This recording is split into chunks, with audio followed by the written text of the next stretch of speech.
नमस्कार. ज्ञानज्योती एज्युकेशन मध्ये तुमचं सर्वांचं स्वागत आहे. आज आपण एमपीएससी कंबाईन प्रिलियम 2019 चे इतिहास या विषयाचे पीवायक्यू आपण डिटेल मध्ये अनालिसिस करणार आहोत. तुम्हाला यापूर्वीच मी सांगितलंय की आपल्या अनालिसिसचा उद्देश तुम्हाला उत्तर सांगणं हे नव्हे, तर एखादा प्रश्न टॅकल कसा करायचा, इतिहासाचे जे तुम्हाला प्रश्न कठीण दिसताय पण त्याच्या मागे ट्रिक काय आहे, अशा इतर गोष्टी तुम्हाला सांगणे हा या व्हिडिओचा उद्देश आहे. या व्हिडिओतनं मी तुम्हाला 4 पर्याय जे असतात त्याच्याबद्दल एक्स्ट्रा माहिती सांगत नाही, कारण की ती सर्व माहिती तुम्हाला कोणत्याही अनालिसिसच्या बुकमध्ये भेटून जाईल. समजा लोकसेवा पब्लिकेशनचं असेल किंवा प्रवीण चोरमोले सरांचं बुक असेल, त्यामध्ये तुम्हाला सगळ्या गोष्टी भेटून जातात. तर त्या पुस्तकात किंवा इतर पुस्तकात उत्तरापर्यंत कसं पोहोचायचं याच्या काही ट्रिक आहेत, त्या तुम्हाला बाकीच्या व्हिडिओमध्ये भेटत नाही, परंतु या व्हिडिओत मी तुम्हाला देण्याचा प्रयत्न करत आहे. म्हणून आपला उद्देशच आहे की इतिहासाच्या उत्तरापर्यंत पोहोचणे. ठीक आहे. तर एमपीएससी कंबाईन प्रिलियम 2019 इतिहासाचे प्रश्न. पहिला प्रश्न घेऊयात आपण. छत्रपती शाहू महाराजांनी खालीलपैकी कोणत्या वृत्तपत्रांना आर्थिक मदत केली होती? आता बघा, आपल्या सर्वांना माहिती आहे शाहू महाराज हे ब्राह्मणेतर चळवळीचे प्रमुख नेते होते. ब्राह्मणेतर चळवळीला लीड करण्याचं काम शाहू महाराजांनी केलं होतं. आणि त्या दरम्यान ब्राह्मणेतर चळवळ आणि सत्यशोधक चळवळीचे जेवढे काही वृत्तपत्र होते त्या सर्व वृत्तपत्रांना ऑलमोस्ट शाहू महाराजांनी मदत केली होती. त्यामुळे आपण हे बघतोय आणि आपल्याला जर हा प्रश्न कठीण वाटत असेल तर एक शाहू महाराजांनी कोणत्या कोणत्या वृत्तपत्रांना मदत केली ते एक चार्ट आहे. तो जर तुम्ही नीट पाहून घेतला किंवा तो तुम्ही पाठ केला तर डायरेक्ट तुम्हाला हा प्रश्न सुटून जाईल. हा फॅक्च्युअल प्रश्न जरी असला तरी ऍज इट इज आपल्याला हा पुस्तकात सापडून जातो, म्हणून आपण याला मीडियम किंवा सोपा प्रश्न म्हणून आपण गृहीत धरू शकतो. शाहू महाराजांनी विजय मराठा या वृत्तपत्राला दिलं होतं, तरुण मराठाला दिलं होतं, कैवारीला दिलं होतं, तेजला दिलं होतं, अजून डॉक्टर बाबासाहेब आंबेडकरांची इतर वृत्तपत्रांना दिलं होतं. असं भरपूर वृत्तपत्र होते, सर्वांना शाहू महाराजांनी मदत केली होती. त्यामुळे याचं उत्तर अबकड येतं. आता इथं बघा, हे ते 12 वृत्तपत्र आहेत, त्याचे ठिकाण आणि त्याचे संपादक कोण याची एक लिस्ट आहे. आणि या सर्व वृत्तपत्रांना शाहू महाराजांनी आर्थिक मदत केली होती. सगळ्यात पहिलं आहे विजय मराठा, श्रीपादराव शिंदे, जागृती भगवंतराव पालेकर, दिनमित्र मुकुंदराव पाटील, तरुण मराठा दिनकरराव जवळकर, कैवारी दिनकरराव जवळकर, तेज दिनकरराव जवळकर. म्हणजे दिनकरराव जवळकरांचे 3 वृत्तपत्र आहेत, तरुण मराठा, कैवारी आणि तेज. पुढे राष्ट्रवीर शामराव देसाई, चिकन रयत वालचंद कोठारी, जागरूक वालचंद कोठारी, हंटर खंडेराव बागल, ब्राह्मणेतर व्यंकटराव गोडे आणि प्रबोधन हे केशवराव ठाकरे. म्हणजे आपण त्यांना बाळासाहेब ठाकरेंचे वडील केशवराव ठाकरे. या सगळ्या लोकांना, या सगळ्यांच्या वृत्तपत्रांना शाहू महाराजांनी आर्थिक मदत केली होती. त्यामुळे हा अतिशय सोपा प्रश्न आपण म्हणू शकतो. पुढचा प्रश्न बघा, थोडासा लॉजिकल प्रश्न आहे हा. याचं उत्तर तुम्हाला थेट कोणत्याही पुस्तकात भेटणार नाही, परंतु हा लॉजिक नुसार जाणार. बघा कसं आहे. सतीच्या चालीचं निर्मूलन करण्यासाठी जॉन माल्कन, सगळ्यात पहिले जॉन माल्कन यांचा आपल्याला कार्यकाळ माहिती पाहिजे, 1827 ते 1830. ठीक आहे. यांनी मुंबईत चालवलेल्या प्रयत्नांना कोणी पाठिंबा दिला होता, असा प्रश्न आहे. बघा, तुम्हाला एक गोष्ट सांगतो, सती प्रथा बंद करण्यासाठी सर्वात मोठं जर कोणाचं योगदान असेल तर ते आहे राजा राममोहन रॉय यांचं. परंतु त्यांच्या जोडीला प्रयत्न करणारे म्हणजे नाना शंकर शेठ. कसं ते तुम्हाला सांगतो. सती प्रथा बंद व्हावी म्हणून ब्रिटिश पार्लमेंटला एक अर्ज करण्यात आला होता. म्हणजे सती प्रथा ऑफिशियली बंद कधी झाली? 1829 ला. बंद करणारा कोण? विल्यम पेंटिक. परंतु त्याच्या आधी ब्रिटिश पार्लमेंटला आपण एक अर्ज केला होता की सतीची प्रथा बंद करावी. त्या अर्जावर 2 व्यक्तींची सही होती. त्या अर्जावर 2 व्यक्तींची सही होती. त्या 2 व्यक्तींचं नाव आहे राजा राममोहन रॉय आणि दुसरे आहेत नाना शंकर शेठ. तर त्या अर्जावर नानांनी सही केली होती, म्हणून त्याचं लॉजिकली उत्तर हे येत आहे. म्हणजे बाकी लोकांचे प्रयत्न किती आहेत माहिती नाही आपल्याला, परंतु नानाचे प्रयत्न त्या पत्रामार्फत दिसून आले होते. त्याच्यामुळे याचं योग्य उत्तर नाना शंकर शेठ. आता हा प्रश्न थोडासा तुम्हाला किचकट वाटू शकतो, परंतु आपल्या सर्वांना एक गोष्ट माहिती आहे की सती प्रथा बंद करण्यासाठी 2 व्यक्तींनी प्रयत्न केले होते, एक राजा राममोहन रॉय आणि एक नाना. आणि त्या दोघांनी ब्रिटिश पार्लमेंटला अर्ज पण केला होता. तर या लॉजिक नुसार आपण नाना शंकर शेठ या उत्तरापर्यंत पोहोचू शकतो. त्याच्यामुळे या प्रश्नाचं उत्तर नाना दिलेले. बाकी बाळशास्त्री जांभेकर महिला शिक्षणाचा प्रयत्न करणारे पहिले, म्हणजे महिला शिक्षणावर त्यांनी लेख वगैरे लिहिले होते. भाऊ दाजीला डॉक्टर होते. भाऊ महाजन एक अजून समाज सुधारक आहेत. परंतु सतीच्या चालीसाठी प्रयत्न करणारे म्हणजे कोण? नाना शंकर शेठ. पुढील पैकी कोणत्या व्यक्तींनी शालोपयोगी पुस्तके लिहिली होती? आता बघा, हा प्रश्न आयोगाने कॅन्सल केलेला आहे. शालोपयोगी पुस्तक लिहिण्यासाठी एक मंडळ होतं आणि त्याचे हेड होते कॅप्टन जॉर्ज जर्विस. आणि कॅप्टन जॉर्ज जर्विस यांच्या अंतर्गत ही सगळी लोक काम करत होती. म्हणजे असं समजा की हे सगळे त्यांचे असिस्टंट होते. त्यामुळे याचं उत्तर अबकड पाहिजे होतं, परंतु आयोगाने ते कॅन्सल केलेलं आहे. आणि हा प्रश्न कठीण कॅटेगरीत आपण टाकू शकतो, कारण की बऱ्याच जणांना एवढं डीप काही गोष्टी माहिती नसतात. म्हणजे शिक्षण विभागातला हा प्रश्न आहे, शिक्षण सिलेबस मधला टॉपिक मधला, परंतु इतका डीप प्रश्न येईल अशी कोणाला अपेक्षा नव्हती. पुढचं, शाहू महाराजांनी नवीन शंकराचार्य म्हणून कोणाला नेमले? आता बघा, एक शंकराचार्य होतं, म्हणजे करवीर पीठ होतं आणि त्या करवीर पीठाचे एक हेड होते, शंकराचार्य होते. त्यांचं नाव आहे डॉक्टर कुर्तकोटी. नीट नाव लक्षात ठेवा, डॉक्टर कुर्तकोटी. आता शाहू महाराज होते ब्राह्मणेतर चळवळीमधले. तर ब्राह्मणेतर चळवळीमधले असल्यामुळे शाहू महाराजांनी काय केलं? कुलकर्णी वर्तन रद्द केलं. काय रद्द केलं? कुलकर्णी वतन रद्द केलं. वतन म्हणजे काय रे बाबा? की या ठिकाणी फक्त कुलकर्णी नावाचा व्यक्तीच अपॉइंट होऊ शकतो. म्हणजे कुलकर्णी त्यांचं आडनाव आहे ते. म्हणजे एक प्रकारे काय झालं, जाती व्यवस्था तिकडं कन्फर्म झाली की या जातीतला कुलकर्णीच या ठिकाणी अपॉइंट होऊ शकतो, गावाचा रेव्हेन्यू कलेक्ट करू शकतो. मग शाहू महाराजांनी काय केलं? कुलकर्णी वतन रद्द केलं आणि त्या ठिकाणी तलाठी नावाचं पद निर्माण केलं. तलाठी नावाचं पद निर्माण केल्यावर काय झालं की तलाठी ही परीक्षा घेऊन होणार आणि कुठल्याही जातीतला व्यक्ती तिकडे असं काही बंधन नसणार, सगळ्यांना समान संधी भेटणार. तर डॉक्टर कुर्तकोटी जे होते, जे शंकराचार्य होते, त्यांचं नाव होतं डॉक्टर कुर्तकोटी. हे सनातनी विचाराचे होते आणि सनातनी विचाराचे असल्यामुळे त्यांनी आपला राजीनामा देऊन टाकला. आणि शाहू महाराजांच्या या म्हणजे शाहू महाराजांनी जे तलाठी नेमलं होतं त्या गोष्टीला त्यांनी विरोध केला होता. तर मग कुर्तकोटींनी राजीनामा दिल्यानंतर शाहू महाराजांनी ठरवलं की इथून पुढे कुठलाही ब्राह्मण व्यक्ती आपण शंकराचार्य पदावर नेमायचं नाही, तर त्याच्याऐवजी आपण एक मराठी व्यक्ती नेमायला हवा. आणि त्याच्यासाठी शाहू महाराजांनी शिवाजी वैद्यकीय शाळा याची स्थापना केली आणि त्या शिवाजी वैद्यकीय शाळामधनं एक व्यक्ती शिकले आणि ते पुढचे शंकराचार्य बनले. त्यांचं नाव होतं सदाशिवराव बेनाडीकर. की त्यांचं आपण स्पष्ट नाव जर घ्यायचं झालं तर सदाशिवराव पाटील बेनाडीकर असं त्यांचं नाव होतं. तर शाहू महाराजांनी शंकराचार्य म्हणून कोणाला नेमलं?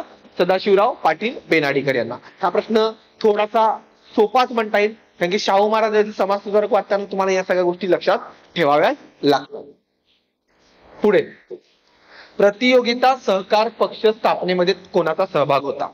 आता बघा, झालं असं होतं की 1 जानेवारी 1923 ला 1 जानेवारी 1923 ला एक पक्षाची स्थापना करण्यात आली. त्याचं नाव होतं काँग्रेस खिलाफत स्वराज पार्टी. ठीक आहे. त्या काँग्रेस खिलाफत स्वराज पार्टीमध्ये म्हणजे काँग्रेस खिलाफत स्वराज पार्टी स्थापन होण्याच्या आधी 2 गट होते काँग्रेसमध्ये. एक होते फेरवादी आणि एक होते नाफेरवादी. आता फेरवादींचं काय म्हणणं होतं की आम्हाला आता असहकार चळवळ बंद झालेली आहे, तर आपण काय करूयात, काँग्रेस पण सध्या शांत झाले तर आपण काय करू, केंद्रीय कायदेमंडळात जाऊ, राज्याच्या कायदेमंडळात जाऊ आणि तिकडे ब्रिटिशांना विरोध करू. परंतु जे नाफेरवादी होते त्यांचं काय म्हणणं होतं की आपण असहकार करत आहोत, त्याच्यामुळे कायदेमंडळाचा आपण बहिष्कार करायला पाहिजे. मग या 2 गटात विभागणी झाली आणि 1 जानेवारी 1923 ला फेरवादींनी काँग्रेस खिलाफत स्वराज पार्टीची स्थापना केली. त्यांनी निवडणुका लढवल्या, मग ते जिंकून आले, त्यांना गांधीजींनी आशीर्वाद दिला वगैरे वगैरे गोष्टी झाल्या. पण 1925च्या दरम्यान काँग्रेस खिलाफत स्वराज पार्टीचे 2 मेंबर जे प्रमुख होते, एकांचं नाव होतं चित्तरंजन दास आणि दुसऱ्यांचं नाव होतं मोतीलाल नेहरू. तर चित्तरंजन दास याचं देहांत झालं आणि मोतीलाल नेहरू जे होते त्यांनी काँग्रेस खिलाफत स्वराज पार्टी सोडली आणि परत काँग्रेसमध्ये आले. पण त्या दरम्यान अजून एक असा फेरवादींचा अजून एक असा गट होता ज्यांना अजून सुद्धा कायदेमंडळात प्रवेश हवा होता. आणि त्यांना कायदेमंडळात प्रवेश हवा होता म्हणून त्यांनी प्रतियोगिता सहकार पक्ष हा 1926 नंतर काढला.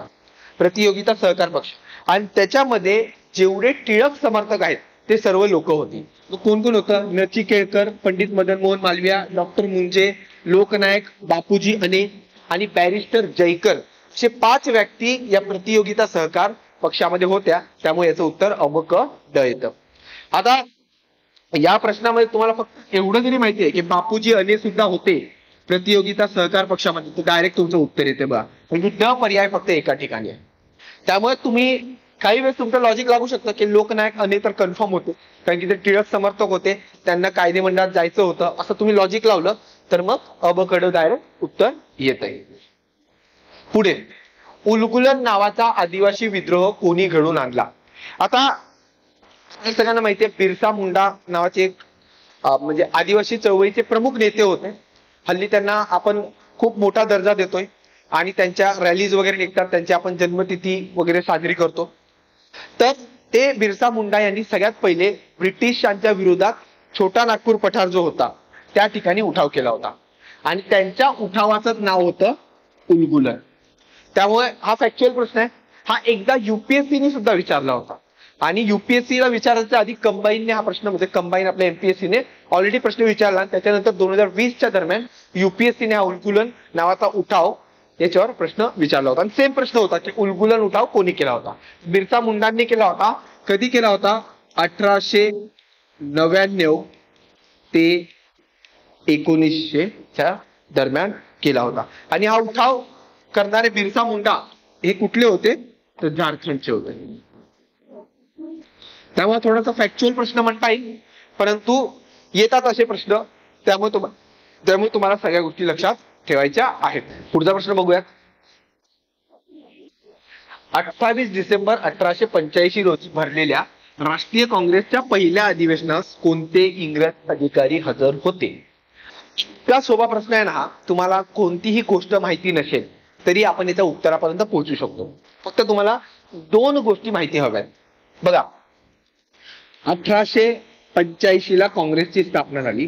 त्या काँग्रेसच्या स्थापनेच्या वेळेस ब्रिटिश व्हॉइसरॉय होता डफरीन नावाचा आणि एक दुसरा व्हॉइसरॉय आहे ज्याचं नाव आहे कर्झन. त्याचा कार्यकाळ आहे 1899 ते 1905. आता बघा, डफरीन जो होता त्यांनी सुरुवातीपासूनच काँग्रेसला विरोध केला होता आणि त्याचं म्हणणं होतं ब्रिटिश अधिकाऱ्यांनी काँग्रेसमध्ये जाऊ नये. डफरीन काँग्रेसचा विरोध का करायचा? कारण की काँग्रेस एका विरोधी पक्षासारखी वागायची आणि ब्रिटिशांना कोणताही विरोधी पक्ष नको हवा होता. त्यामुळे डफरीन काँग्रेसच्या पहिल्या अधिवेशनात जाईल का? अजिबात जाणार नाही. तर व्हॉइसरॉय डफरीन दोन पर्याय कट झाले. आणि दुसरा व्यक्ती आहे लॉर्ड कर्झन. तो तर काँग्रेस कधी संपते हेच फक्त वाट बघत होता. म्हणजे जेव्हा 1905 ला 1906 1907च्या दरम्यान मवाळ आणि जहालमध्ये एक वाद चालू होता, तेव्हा कर्झन नीट लक्ष देऊन होता की कधी काँग्रेसमध्ये फूट पडते आणि काँग्रेसचा अंत होतो. त्यामुळे कर्झन पण जाणार का? अजिबात नाही जाणार. त्यामुळे हा पर्याय पण कट. म्हणजे मला फक्त त्याच्यात एक एकच शब्द माहिती आहे आणि मी डायरेक्ट उत्तर काढलं. बघा, ॲलन ह्यूम त्यांनी काँग्रेसची स्थापना केली. काँग्रेसच्या पहिल्या अधिवेशनाचे ते सचिव होते. हेनरी कॉटन एकेकाळी काँग्रेसचे अध्यक्ष होते आणि सर विल्यम वेडनबर्ग हे पण काँग्रेसचे एकेकाळी अध्यक्ष होते आणि हे तीन व्यक्ती काँग्रेसच्या पहिल्या अधिवेशनात हजर होते. त्यामुळे बघा, ऑप्शन जर नीट वाटले तर तुम्हाला उत्तरापर्यंत जाता येतं. हे मला तुम्हाला पटवून द्यायचं या प्रश्नामार्फत. ठीक आहे, अतिशय सोपा प्रश्न म्हणता येईल. तर मला बेसिक गोष्टी माहिती होत्या. पुढे, स्त्री शिक्षणाची दिशा हा स्त्री शिक्षणावरील लेख कोणत्या वृत्तपत्रात प्रकाशित केला? तर बघा, दोन वृत्तपत्र होती. एक होतं केशरी आणि दुसरं वृत्तपत्र होतं मराठा. मराठा वृत्तपत्र जे होतं ते इंग्लिश मधनं यायचं आणि केशरी वृत्तपत्र जे होतं ते मराठी मधनं यायचं. केशरी वृत्तपत्राचे मुख्य संपादक होते आगरकर आणि मराठा वृत्तपत्राचे मुख्य संपादक होते टिळक. या दोघांनी हे वृत्तपत्र 1881 ला काढलं होतं. केशरी आणि मराठा वृत्तपत्राचे ते वेगवेगळे संपादक आहेत. आगरकर आणि टिळक यांच्यात एक वाद झाला की सामाजिक सुधारणेवर भर द्यायचा की राजकीय सुधारणेवर. आणि त्याच्यामुळे काय झालं की आगरकरांनी 1887 ला राजीनामा दिला आणि त्यांनी त्यांचं वेगळं वृत्तपत्र काढलं, त्याचं नाव आहे सुधारक. तर आता स्त्री शिक्षणाची दिशा हा केशरीमध्ये लेख लिहिलेला गेला आहे आणि तो लेख लिहिलाय लोकमान्य टिळक यांनी. त्यामुळे थोडासा फॅक्च्युअल प्रश्न झाला, परंतु असे प्रश्न यायला लागले की हा लेख कोणी लिहिलाय आणि याचं संपादक कोण आहे वगैरे. त्यामुळे आपण वृत्तपत्राचा अभ्यास करताना आता थोडंसं डीप जाण्याची गरज आहे. बऱ्याच जणांना दर्पण वाटू शकतो कारण की महिलांच्या शिक्षणासाठी पहिला प्रयत्न केला होता बाळशास्त्री जांभेकर यांनी आणि त्याच्यामुळे काही जण दर्पण टाकू शकतात. धूमकेतू आणि राष्ट्रवीर या वृत्तपत्राचा संबंध इथं थेट येत नाही, परंतु याचं उत्तर केशरी आहे. थोडासा कठीण प्रश्न म्हणता येईल, त्याला आपण त्या कॅटेगरीत ठेवूया. पुढे 1911 मध्ये कोल्हापूर येथे सत्यशोधक समाजाची शाखा स्थापन करून छत्रपती शाहू महाराजांनी कोणाला अध्यक्ष म्हणून नियुक्त केलं. आता झालं असं होतं की 1873 ला सत्यशोधक समाजाची स्थापना करण्यात आली. कोणाद्वारे? महात्मा फुलेंद्वारे. आणि महात्मा फुलेंसोबत त्यांचे बरेच मित्र वगैरे होते. याच्यावर आपण ऑलरेडी एक प्रश्न मागच्या व्हिडिओमध्ये कव्हर केलेला आहे. तर ही शाखा महात्मा फुलेंचं जेव्हा निधन झालं, कधी 1890च्या दरम्यान, तर तेव्हा कमीपणा येऊ लागला. कारण की इतके म्हणजे महात्मा फुलेंनंतर त्याला पुढे नेणारी लोक कमी होती. परंतु नंतर जेव्हा शाहू महाराज आले तेव्हा सत्यशोधक चळवळ आणि ब्राह्मणेतर चळवळ याला एक वेगळी गती आली. आणि वेगळी गती आल्यामुळे 1911 ला सत्यशोधक समाजाची त्यांनी शाखा कोल्हापूर येथे स्थापन केली. त्याचे अध्यक्ष होते भास्करराव जाधव. अण्णासाहेब लठ्ठे जे होते ते त्याचे उपाध्यक्ष होते. आणि हरिभाऊ चव्हाण जे होते ते त्याचे कार्यवाहक होते. त्या 3 गोष्टी लक्षात ठेवाल 1911च्या सत्यशोधक समाजाच्या शाखेबद्दल. प्रश्न तसा सोपा आहे, डायरेक्ट तुम्हाला असा पुस्तकातनं हा भेटून जाईल. पुढे भारतीय राष्ट्रीय काँग्रेसची खालीलपैकी कोणती अधिवेशनं मुंबईत आयोजित करण्यात आली? आता बघा, सगळ्यांना हे तर माहितीये की पहिलं अधिवेशन काँग्रेसचं मुंबईत झालं होतं, त्यामुळे इथं ब क ड हा पर्याय कट होतो. त्यानंतर एक दुसरा पर्याय आहे 5वं अधिवेशन. बघा 5वं अधिवेशन. आता अधिवेशन कशी झाली? प्रथम आता मी पहिलं मुंबईला, दुसरं कलकत्ता, तिसरं मद्रास, चौथं अलाहाबाद, 5वं अधिवेशन परत मुंबईला. तर बघा पहिलं 5वं दोन्ही मुंबईला आहे. तर अ आणि ब ऑप्शन वाले दोनच पर्याय बघा, इकडे पण अ आहे इथं पण अ आहे, त्यामुळे हे 2 पर्याय कट झाले. म्हणजे एकतर हे उत्तर आहे किंवा हे उत्तर आहे. परंतु मी तुम्हाला यापूर्वीच सांगितलेलं आहे की मुंबई, कलकत्ता आणि मद्रास इथं झालेली सगळी अधिवेशनं तुम्हाला माहिती पाहिजे. आणि दुसरा मुद्दा काय, महाराष्ट्रातले जे अधिवेशन आहेत ते सुद्धा तुम्हाला माहिती पाहिजेत. तर हे सगळे अधिवेशन सगळे मुंबईला आलेत, अजून 2 अधिवेशन मुंबईला आलेत, त्यांची तुम्हाला अध्यक्ष सुद्धा माहिती पाहिजे. तर बघा जे पहिलं अधिवेशन झालं त्याचे अध्यक्ष होते व्योमेशचंद्र बॅनर्जी. दुसरे अधिवेशन म्हणजे 5वं जे अधिवेशन होतं त्याचे अध्यक्ष आहेत विल्यम वेडरबर्ग. तुम्हाला सगळे अधिवेशनाचे अध्यक्ष माहिती पाहिजे. नंतर 20वं अधिवेशन जे आहे त्याचे अध्यक्ष होते हेनरी कॉटन. त्यानंतर 1915चं जे अधिवेशन होतं त्याचे अध्यक्ष आहेत HP सिन्हा. तर हे काँग्रेसचे 4 अधिवेशन जे मुंबईला झालेले आहेत. आणि इथून पुढे अजून 2 अधिवेशन झाले होते 1918 आणि 1934. याचे अध्यक्ष होते इमाम साहब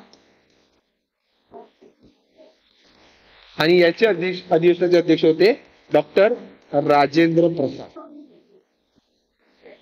हे 1918चं जे अधिवेशन होतं ते स्पेशल अधिवेशन होतं. ठीक आहे. तर एवढं काँग्रेसच्या अधिवेशनाची तुम्हाला माहिती पाहिजे. मुंबईमध्ये सगळे पाठ करायचे, कलकत्त्यातले सगळे पाठ करायचे, मद्रासमधले सगळे पाठ करायचे, महाराष्ट्रातले सगळे पाठ करायचे. हे काँग्रेसच्या अधिवेशनाचा अभ्यास.